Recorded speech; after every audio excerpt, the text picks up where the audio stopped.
Mangez ma chair et buvez mon sang de Paul Sejong.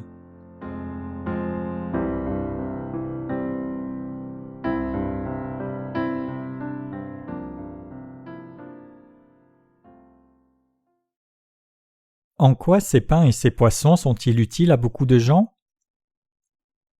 Jean 6, versets 1 à 15. Après cela, Jésus s'en alla de l'autre côté de la mer de Galilée de Tibériade. Une grande foule le suivait parce qu'elle voyait les miracles qu'il opérait sur les malades. Jésus monta sur la montagne, et là il s'assit avec ses disciples. Or la Pâque était proche, la fête des Juifs. Ayant levé les yeux et voyant qu'une grande foule venait à lui, Jésus dit à Philippe : « Où achèterons-nous des pains pour que ces gens aient à manger ?» Il disait cela pour l'éprouver, car il savait ce qu'il allait faire.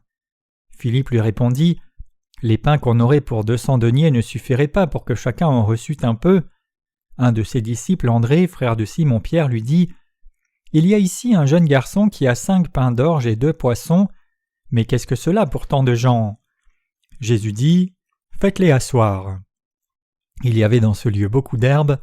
Ils s'assirent donc au nombre d'environ 5000 hommes. Jésus prit les pains, rendit grâce et les distribua à ceux qui étaient assis. Il leur donna de même des poissons autant qu'ils en voulurent. Lorsqu'ils furent rassasiés, il dit à ses disciples : « Ramassez les morceaux qui restent, afin que rien ne se perde. » Ils les ramassèrent donc, et ils remplirent 12 paniers, avec les morceaux qui restèrent des 5 pains d'orge, après que tous eurent mangé. Ces gens, ayant vu le miracle que Jésus avait fait, disaient : « Celui-ci est vraiment le prophète qui doit venir dans le monde. » Et Jésus, sachant qu'ils allaient venir l'enlever pour le faire roi, se retira de nouveau sur la montagne, lui seul. Jean chapitre 6 traite du pain de vie dans son ensemble. Il est écrit dans le texte des Écritures d'aujourd'hui que lorsque Jésus est allé de l'autre côté du lac de Tibériade, une grande foule l'a suivi. La raison pour laquelle tant de gens suivaient Jésus est qu'ils avaient vu les signes qu'il a faits pour ceux qui étaient malades. Quand Jésus est allé sur la montagne et s'est assis avec ses disciples, il a vu cette grande foule venir vers lui, et ainsi il a dit à Philippe : « Où achèterons-nous des pains pour que ces gens aient à manger ?» Philippe lui répondit alors : « Les pains qu'on aurait pour 200 deniers ne suffiraient pas pour que chacun en reçût un peu. » Un autre disciple, André, dit à Jésus : « Il y a ici un jeune garçon qui a 5 pains d'orge et 2 poissons, mais qu'est-ce que cela pour tant de gens ?» Philippe et André ont seulement dit à Jésus quelle était la situation réelle. Mais Jésus dit à ses disciples de faire asseoir toutes ces personnes sur l'herbe. Il a ensuite pris les 5 pains et les 2 poissons de l'enfant, les a bénis et les a distribués à tous ceux qui étaient assis là. Il y avait plus de 5000 hommes seuls qui ont mangé le pain et les poissons à ce moment-là, sans compter les femmes et les enfants. Matthieu 14, verset 21, Marc 6, verset 44. À cause de ce miracle, les gens se sont réunis et ont essayé de faire de Jésus leur roi. Le peuple d'Israël vivait sous la domination coloniale de Rome à ce moment-là, et bien qu'ils labouraient les terres, ils avaient très peu pour survivre, puisque la majeure partie de leur récolte servait à payer le recouvrement des impôts pour l'Empire romain. Donc il était plus que possible qu'ils essayent de faire de Jésus leur roi, puisqu'ils pouvaient à peine se nourrir eux-mêmes pour survivre, et n'avaient pas d'argent pour obtenir des traitements quand ils tombaient malades. C'est pourquoi ils suivaient si étroitement Jésus, qui les guérissait de leur maladie. Le pain mentionné dans Jean chapitre 6 désigne la chair de Jésus. La chair de Jésus signifie que Jésus a pris nos péchés sur son corps en recevant son baptême, a donné son corps pour être crucifié, a versé son sang jusqu'à la mort, et qu'il est ressuscité des morts, devenant ainsi notre véritable Sauveur. En prenant nos péchés sur son propre corps et en portant la condamnation de ses péchés une fois pour toutes, Jésus nous a sauvés parfaitement de tous nos péchés. Le corps de Jésus est le pain de vie, et le sang de Jésus est la vraie boisson. D'un certain point de vue, la Bible peut sembler n'être rien de plus qu'un dossier historique du peuple d'Israël, mais en réalité, c'est la parole de Dieu qui parle de la chair et du sang de Jésus que Dieu nous a donné pour apporter la vie à la race humaine tout entière. Chaque chapitre de la Bible contient la parole de vie que Dieu veut nous adresser. Donc si quelqu'un a la connaissance précise de ce que la parole de Dieu nous dit de lui, il peut être sauvé de tous ses péchés. André dit à Jésus, « Il y a ici un jeune garçon qui a 5 pains d'orge et 2 poissons, mais qu'est-ce que cela pour tant de gens ?» Les 2 petits poissons ici font référence à l'Église de Dieu. À l'instar de ces poissons, l'Église de Dieu est aussi peu impressionnante dans son aspect extérieur. Néanmoins, elle est l'Église de Dieu qui adresse maintenant la prédication de l'Évangile de l'eau et de l'Esprit à toute personne vivant sur cette terre. Grâce à l'Évangile de l'eau et de l'Esprit que nous diffusons maintenant, beaucoup de personnes dans cette tranche d'âge sont en mesure de manger la chair de Jésus et de boire son sang. Parce que nous partageons ce véritable Évangile avec l'ensemble de la population du monde, sur plus de 6 milliards de personnes vivant dans ce monde, ceux qui croient dans cet Évangile reçoivent la rémission de leurs péchés. Pour le moment, l'Église de Dieu est un petit rassemblement en nombre.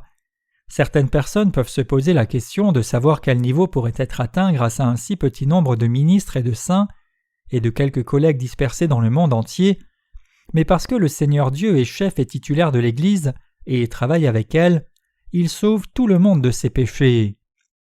Notre Seigneur a donné le pain de vie à ceux d'entre nous qui croient dans l'Évangile de l'eau et de l'Esprit.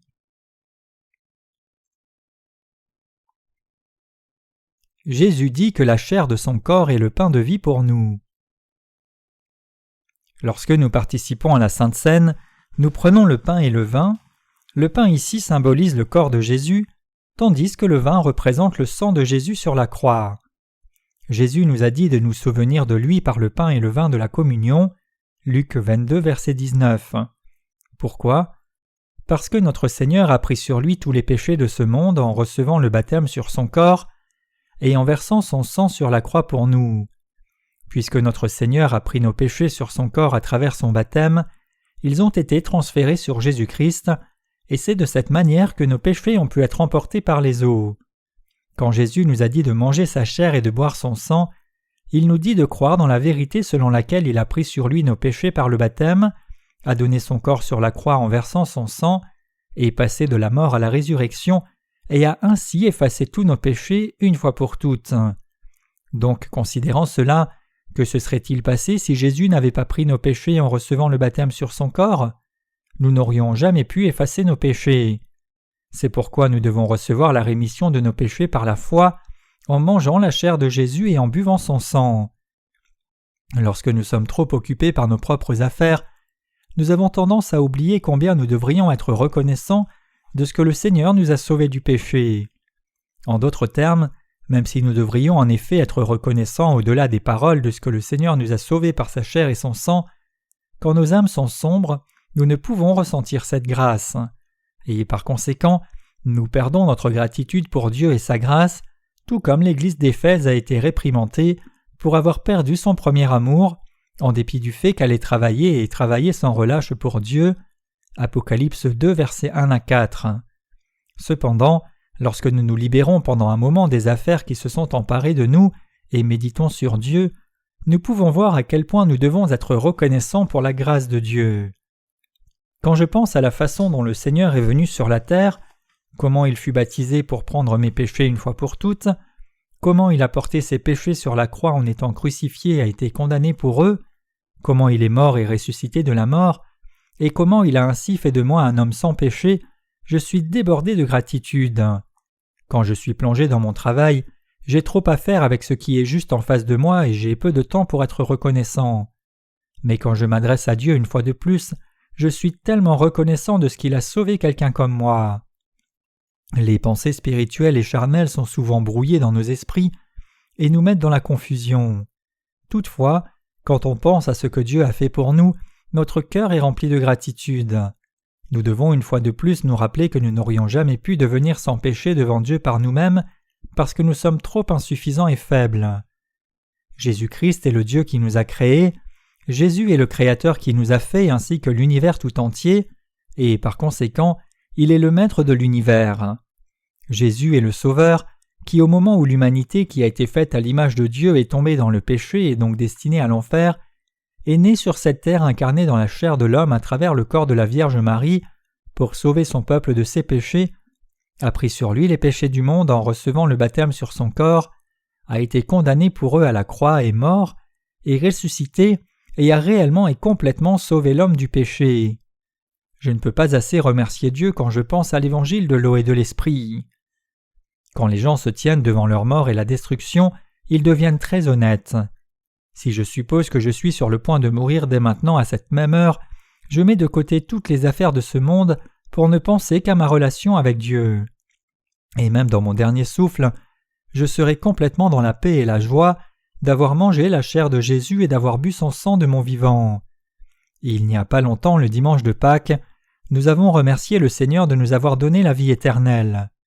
Après avoir été baptisé par Jean-Baptiste et être mort sur la croix, notre Seigneur est ressuscité et a retrouvé la vie. Parce que la résurrection du Seigneur est notre propre résurrection, à vous et moi qui croyons dans son évangile, tout comme le Seigneur est ressuscité des morts, nos corps seront transformés et nous ressusciterons aussi dans de nouveaux corps qui ne mourront jamais.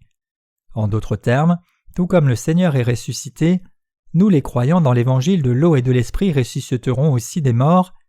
En effet, nous croyons dans la résurrection du Seigneur et nous croyons que nous aussi ressusciterons. Quand on approche de Pâques, même les pasteurs qui ne sont pas nés de nouveau prêchent. Puisque Jésus est mort sur la croix et qu'il est sorti du tombeau, vous devez aussi vivre avec l'espoir de la résurrection. La question cependant est de savoir s'ils croient réellement ou non dans la résurrection de Jésus. Autrement dit, sont-ils vraiment certains qu'ils ressusciteront eux-mêmes au jour du Seigneur? Ils n'en sont pas sûrs. Même s'ils disent de leurs lèvres « Oui, je crois », ils ont des doutes dans leur cœur en se demandant « Cela se produira-t-il vraiment ?» Avant que je ne sois né de nouveau, ma pensée ne comprenait pas le sens de la résurrection. Je me demandais « Comment Jésus a-t-il pu revenir de la mort? Comment un homme mort peut-il revenir à la vie ?» Cependant, parce que le Seigneur qui a pris les péchés du monde par son baptême est le Dieu Tout-Puissant lui-même, c'était entièrement possible pour lui de ressusciter d'entre les morts. Le Seigneur dit que tout comme il est ressuscité d'entre les morts, nous aussi revivrons.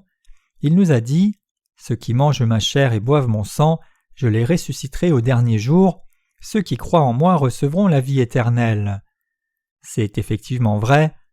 Alors que Pâques approche, les prédicateurs qui ne sont pas nés de nouveau parlent de choses inappropriées, mais nous devons réaliser que le Seigneur nous a ressuscités pour vivre de nouveau en nous donnant une vie nouvelle, le croire et lui rendre grâce de tout cœur. Après avoir accompli l'œuvre du Seigneur, nous irons et nous nous tiendrons dans sa présence. Qu'arrivera-t-il à ce corps lorsque nous serons devant Dieu? Ceux qui croient dans l'évangile de l'eau et de l'esprit croient qu'ils vivront de nouveau. Ceux qui ne croient pas en cet évangile, cependant, ne pourront pas participer à la première résurrection. Apocalypse 20, versets 5 à 6.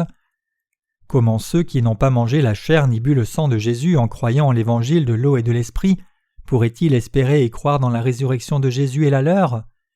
Les gens trouvent impossible de croire de tout cœur qu'ils seront ressuscités, précisément parce qu'ils ne savent pas que Jésus a pris les péchés du monde sur lui, en étant baptisé par Jean-Baptiste, a versé son sang jusqu'à mourir sur la croix, puis est ressuscité des morts. Parce que Jésus est fondamentalement Dieu lui-même, il a pu nous sauver en venant sur cette terre dans la chair d'un homme, prenant sur lui vos péchés et les miens en étant baptisé par Jean-Baptiste, mourant à la croix et ressuscitant d'entre les morts. Si Jésus n'avait été qu'un homme, cela aurait été impossible, mais il a accompli cela parce qu'il est Dieu.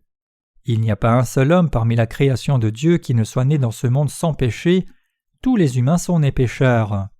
Cependant, parce que Jésus est le Fils de Dieu le Père, parce qu'il est celui qui a créé l'univers entier par sa parole et parce que c'est la volonté de Dieu de nous sauver du péché, Christ est venu sur terre en obéissance à la volonté du Père et nous a effectivement sauvés par l'évangile de l'eau et de l'esprit.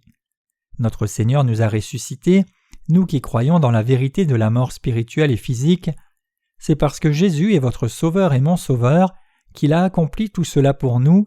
C'est pourquoi dans nos cœurs nous avons foi en Dieu avec une profonde gratitude. Nous devons saisir et croire que Jésus est Dieu. 1 Jean 5, verset 20. Si Jésus était une simple créature, personne ne serait sauvé. Imaginons que quelqu'un de vertueux et respecté dans ce monde prenne vos péchés et les miens et meure pour nous. Pourrions-nous être sauvés? Non, nous ne serions pas sauvés. C'est parce qu'il n'y a personne qui ne commette pas de péché, et même si cette personne prenait nos péchés et mourait à notre place, elle ne pourrait sauver aucun pécheur, puisqu'elle est elle-même pécheresse. C'est parce que seul le Dieu Tout-Puissant peut nous sauver du péché qu'il est venu lui-même sur terre nous délivrer. C'est pour cela que notre Seigneur, qui est Dieu, a pris les péchés du monde sur lui en étant baptisé, effaçant ainsi nos péchés. C'est aussi parce que Jésus est Dieu que le Seigneur a été condamné pour nos péchés et qu'il est mort sur la croix à notre place, et c'est à cause de sa puissance qu'il a pu ressusciter d'entre les morts. C'est ainsi que Jésus nous a sauvés, vous et moi, et c'est pourquoi nous rendons grâce à Dieu en croyant en Jésus.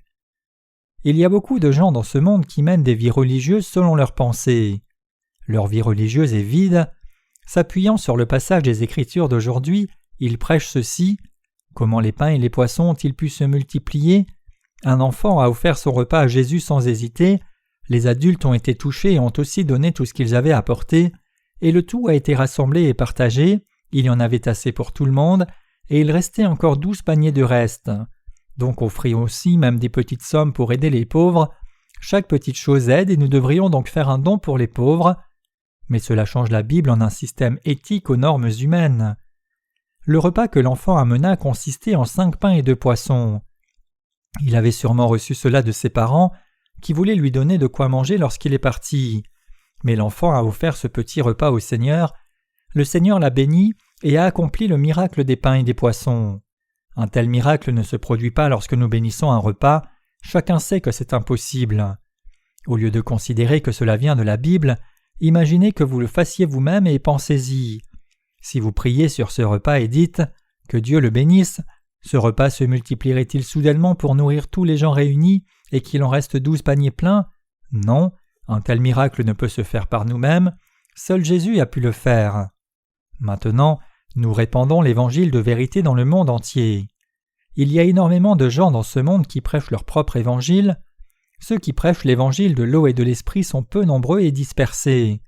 Il n'y a pas d'autre évangile de vérité que celui de l'eau et de l'esprit. C'est cet évangile de l'eau et de l'esprit que nous croyons et prêchons, et cet évangile que nous répandons est la parole de Dieu qui est capable de sauver tout le monde. L'évangile de l'eau et de l'esprit est béni. C'est le pain de vie qui permet à l'humanité d'être purifiée de ses péchés et de recevoir une vie nouvelle. Certains ont entendu l'évangile de l'eau et de l'esprit récemment, alors que d'autres sont nés de nouveau en croyant dans cet évangile il y a longtemps. Mais nous savons tous également que cet évangile de l'eau et de l'esprit est le seul évangile de vérité. L'évangile de l'eau et de l'esprit est la vérité selon laquelle le Seigneur a effacé tous nos péchés par son baptême et son sang sur la croix. En venant sur terre, en prenant les péchés du monde par son baptême, versant son sang en mourant sur la croix et en ressuscitant des morts, notre Seigneur est devenu notre Sauveur. Les 5 pains du passage des Écritures symbolisent le salut de la grâce que le Seigneur a répandu sur nous, et cela implique l'évangile de l'eau et de l'esprit. Dans la Bible, le nombre 5 désigne la grâce et la bénédiction de Dieu.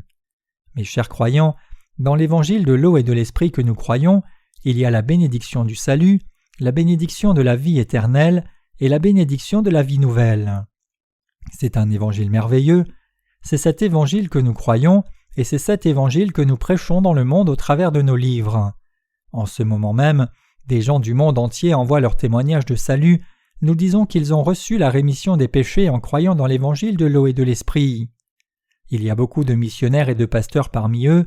Mes chers croyants, ces gens disent-ils qu'ils sont nés de nouveau seulement parce qu'ils n'avaient pas cru en Jésus jusqu'alors ou qu'ils ont cru au moins que nous? Non, ce qui s'est passé, c'est qu'ils croyaient un faux évangile, et c'est maintenant qu'ils ont trouvé l'évangile de l'eau et de l'esprit, prêché par l'Église de Dieu et y ont cru. C'est pour cela qu'ils demeurent dans la grâce de Dieu à partir de maintenant. Notre Seigneur a promis d'envoyer la pluie de la première et de l'arrière-saison selon leur temps. Joël 2, verset 23.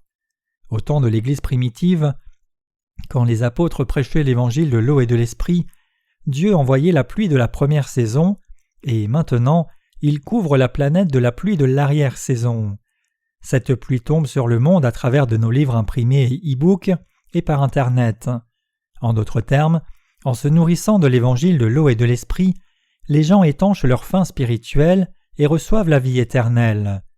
Quand notre Seigneur vint sur cette terre, il offrit son corps pour nous, prit nos péchés sur son corps en étant baptisé, effaça tous nos péchés en étant condamné sur la croix, et ressuscita d'entre les morts. Nous devons manger le pain de vie qu'il nous a donné. À ceux qui croient dans l'évangile que Jésus nous a donné, il a donné le salut et la vie éternelle. Notre Seigneur dit « Quiconque mange le pain que je lui donnerai n'aura plus faim ». Il dit aussi « Quiconque boira de l'eau que je lui donnerai n'aura plus jamais soif, mais l'eau que je lui donnerai deviendra en lui une source d'eau jaillissant jusque dans la vie éternelle. » Jean 4, verset 14. Peu importe les choses charnelles qu'ont les gens, ils ont soif et faim spirituellement. Ils peuvent boire, chanter, danser dans ce monde, mais leurs cœurs sont pleins de tristesse. Ils peuvent avoir du plaisir aujourd'hui, manger de la gastronomie fine, s'enivrer et jouir des plaisirs de la terre, mais demain arrive et leurs cœurs sont toujours vides. La réalité de l'existence humaine, c'est que les cœurs, les passions, les pensées et les corps ont soif de quelque chose.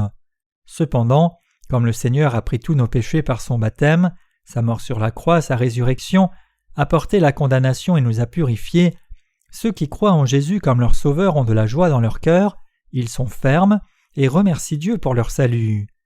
Mes chers croyants, notre Seigneur nous a commandé de prêcher l'évangile de l'eau et de l'esprit. Dans le monde entier, il n'y a pas beaucoup de ministres ou de saints qui le prêchent. Leur nombre est semblable au repas de l'enfant du passage des Écritures, mais ce repas a suffi à nourrir tous les gens et qu'il y ait des restes. C'est la puissance et la bénédiction de Dieu. Maintenant, vous et moi répandons l'évangile de l'eau et de l'esprit dans le monde entier. C'est parce que l'Église de Dieu croit dans cet évangile et le prêche dans le monde que la bénédiction de Dieu agit. Peu importe la distance qui nous sépare de quelqu'un, s'il croit dans l'évangile de l'eau et de l'esprit de tout cœur, il peut être purifié de ses péchés et devenir un enfant de Dieu sans péché. Et il recevra toute bénédiction spirituelle des cieux, résolvant les problèmes de son âme mais aussi de sa chair. Nous croyons que Dieu nous bénit quand notre foi grandit. Une œuvre comme celle décrite dans le passage d'aujourd'hui est unique jusqu'à ce jour, donc un ministre qui prêche l'évangile de l'eau et de l'esprit est un ministère compétent devant Dieu. Les saints qui se rassemblent dans l'Église de Dieu qui prêche l'évangile de l'eau et de l'esprit sont purs et saints, et cette Église qui proclame l'évangile de l'eau et de l'esprit est la vraie Église de Dieu. Bien qu'il y ait beaucoup d'églises de Dieu autoproclamées dans ce monde, la question est de savoir s'ils prêchent l'évangile de l'eau et de l'esprit. Ceux qui se vantent de la taille de leur bâtiment, du nombre de leur assemblée ou de la popularité de leur pasteur s'attachent à des choses inutiles. Peu importe que leur pasteur soit renommé ou connu, tout ce qu'ils font c'est se faire payer plus cher et acclamer leur propre nom. C'est le but de ces pasteurs.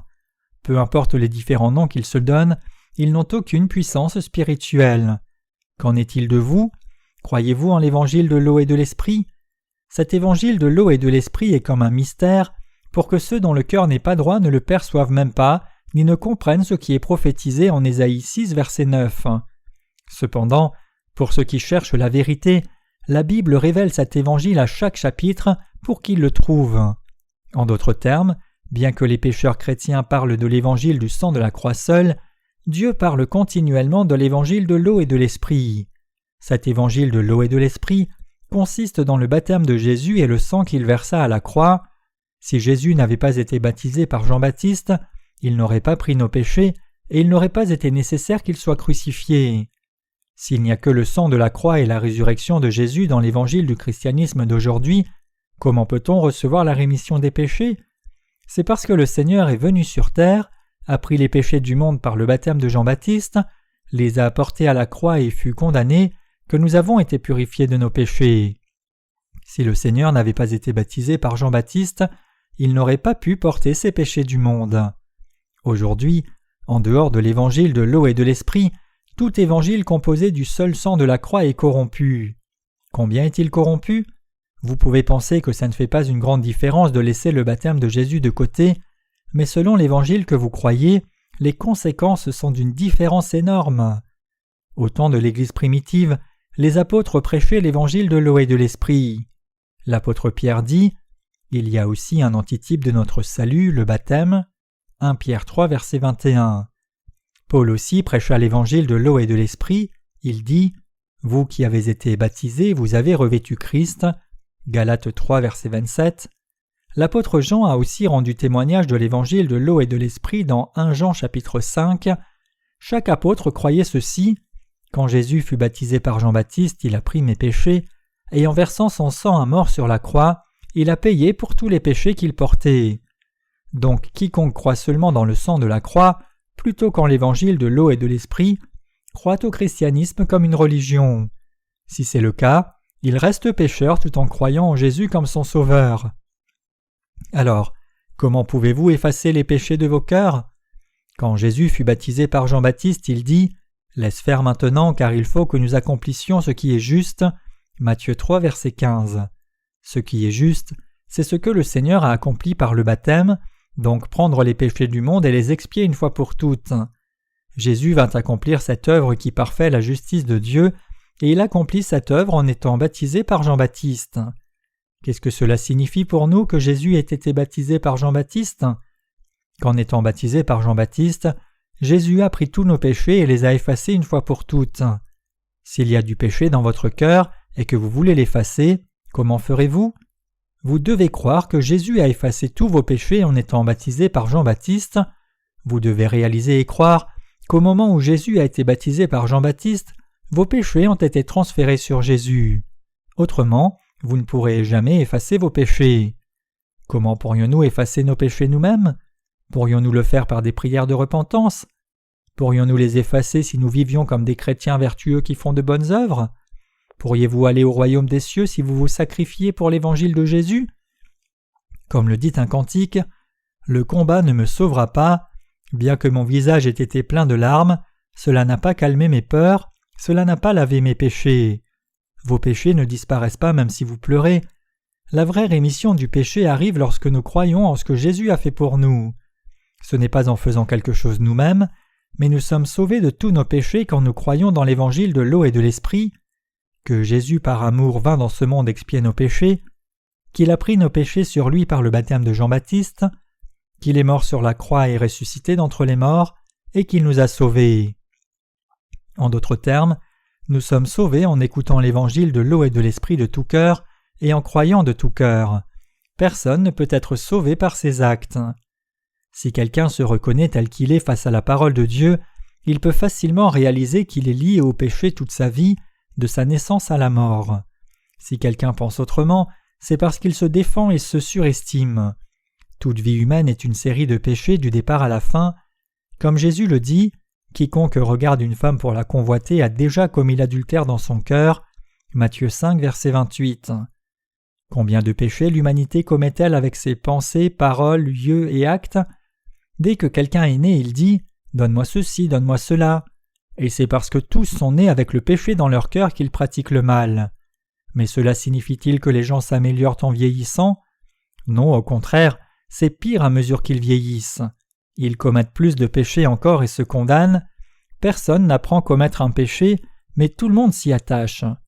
Quand j'étais jeune, moi aussi je pensais que j'étais un bon garçon, obéissant à mes parents et bon. Les voisins avaient une haute opinion de moi, ils étaient fiers de mon image de piété filiale. Je pensais donc, je dois être vraiment vertueux. Cependant, quand j'ai grandi et que j'ai atteint la puberté, j'ai commencé à pécher selon mon âge.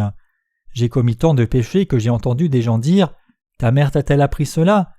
Je me trompais moi-même en pensant « Je ne suis pas du genre à commettre ce genre de péché et pourtant je le fais, c'était une erreur, je ne suis pas ce genre de personne, pas du tout. » Grandissant et commettant des péchés, j'étais d'abord surpris, puis les autres étaient surpris, et moi aussi j'étais choqué du péché des gens. Après un temps, quand j'ai grandi et suis devenu jeune homme, je réalisais « L'humanité est un tas de pécheurs par nature. » Après, j'ai eu une maladie qui a failli me tuer, et cette expérience m'a conduite à croire en Jésus. Cependant, les péchés de mon cœur n'ont pas disparu mais me tourmentaient.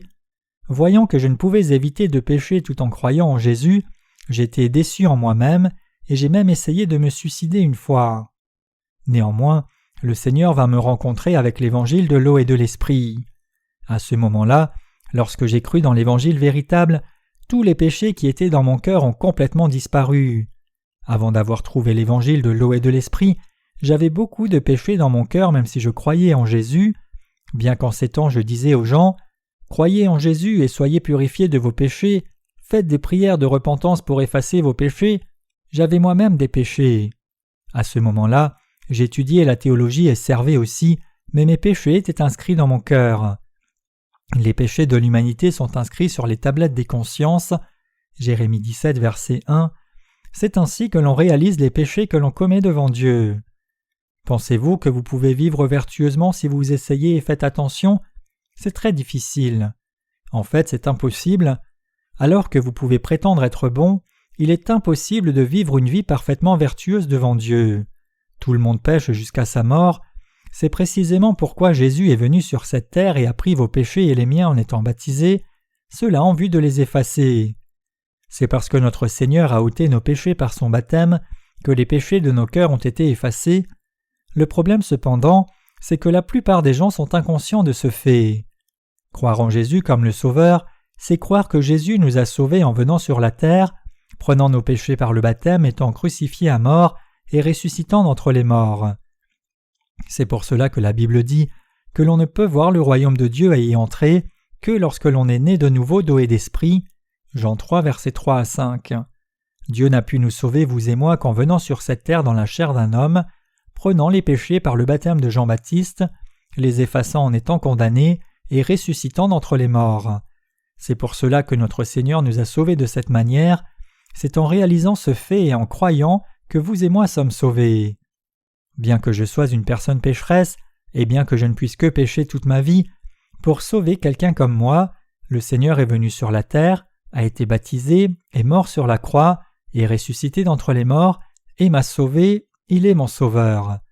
Parce que tous mes péchés ont été transférés sur le Seigneur quand il fut baptisé, je n'ai pas de péché. Parce que le Seigneur a été condamné pour mes péchés à la croix et versa son sang, il n'y a plus de condamnation pour moi. La vraie foi, c'est de saisir l'évangile de l'eau et de l'esprit et d'y croire comme ceci. Le fait d'aller à chaque réunion d'église sans en manquer une, de faire des œuvres de charité chrétienne volontaire ou d'autres bonnes œuvres, de donner sa dîme et propager l'évangile ne signifie pas que votre foi est bonne. Quiconque vient à l'église doit d'abord être remis de ses péchés en croyant dans l'évangile de l'eau et de l'esprit. Mettre en avant son dévouement et ses mérites, sans même recevoir la rémission des péchés, comme si l'on est de l'église, n'est pas la bonne foi. Si quelqu'un a du péché dans son cœur, il ira en enfer. Donc quelqu'un qui n'a pas reçu la rémission des péchés doit d'abord croire dans l'évangile de l'eau et de l'esprit donné par Jésus et être expié de ses péchés. Que pourrait faire une telle personne pour aider Dieu? Qui aide qui quand on est dans un trou si profond? La première chose que l'on doit faire devant Dieu, c'est recevoir le salut de Dieu et être remis de ses péchés pour atteindre une vie nouvelle. C'est seulement après que l'on peut essayer de résoudre ses problèmes spirituels et physiques avec l'aide du Seigneur. Cela n'a aucun sens que quelqu'un qui n'a pas résolu son plus grand problème essaye de proposer ses services ou de faire de bonnes œuvres dans l'Église de Dieu. Le problème avec les chrétiens aujourd'hui, c'est qu'ils essayent d'aider Dieu par eux-mêmes. C'est pour cela que beaucoup d'églises ne font que construire de plus grands bâtiments et de plus hautes tours, plutôt que de construire les gens à la rédemption du péché. Il y a tant d'églises qui rassemblent à des palaces, un tel phénomène est pernicieux. Mes chers croyants, quel genre d'église est la vraie église de Dieu? Une église n'est pas seulement un bâtiment. L'assemblée des saints qui croient en l'évangile de l'eau et de l'esprit et répandent cet évangile est la véritable église de Dieu.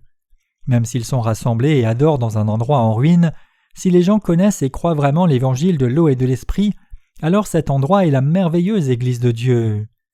Quand vous venez dans l'église de Dieu, l'église vous offre sa communion, résout les problèmes de vos pensées par la parole, vous conduit et prie pour vous, cela sauve votre âme. Aussi, l'église de Dieu conseille parfois les saints dans leurs problèmes charnels et les conduit dans la vie quotidienne. Est-ce l'église de Dieu s'il n'y a pas l'évangile de l'eau et de l'esprit? Non, pas du tout.